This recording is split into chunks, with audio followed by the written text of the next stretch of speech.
তোরা দুইজন আমি আজকে শিখাইম কেমনে মানুষের কাছ থেকে পকেট মারার লাগে। ওই যে একটা লুকাইতেছে না, দেখ ওর কাছ থেকে আমি কেমন মোবাইলটা মারি। আচ্ছা সরি ভাই। বন্ধু দেখছস কেমনে মাইরা দিছি? কেমনে কি ভাই? দেখছস বেটা কেমনে লয়া ফেললাম, টেরও পাইলো না।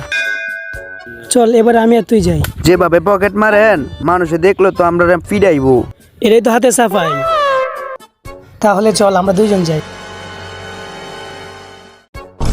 দেখছস তোর কাছ থেকে কিভাবে মানি ব্যাগটা নিয়ে নিচ্ছি। কেমনে কি বন্ধু, আমি তো কিছু টেরই পাইলাম না।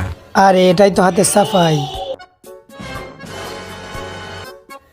রিফাত আর আসাদুল্লাহ একসাথে যা, দেখবো কতটুক তোদের প্রশিক্ষণ হয়েছে। রিফাত যা। বন্ধু আজাই। রিফাত তুই কি আসাদুল্লাহর কাছ থেকে মোবাইল নিতে পারছস? তোরা দুইজন এদিকে আয়। আরে ভাই, ও তো একটা বলদ, আমার ফোন তো মারতে পারে নাই। ভাই ওর নজর তো আসিল ওর ফোনের দিকে, তাই ফোন মারতে পারি নাই। মাইনে বেগার লাইটার মেরে দিছি।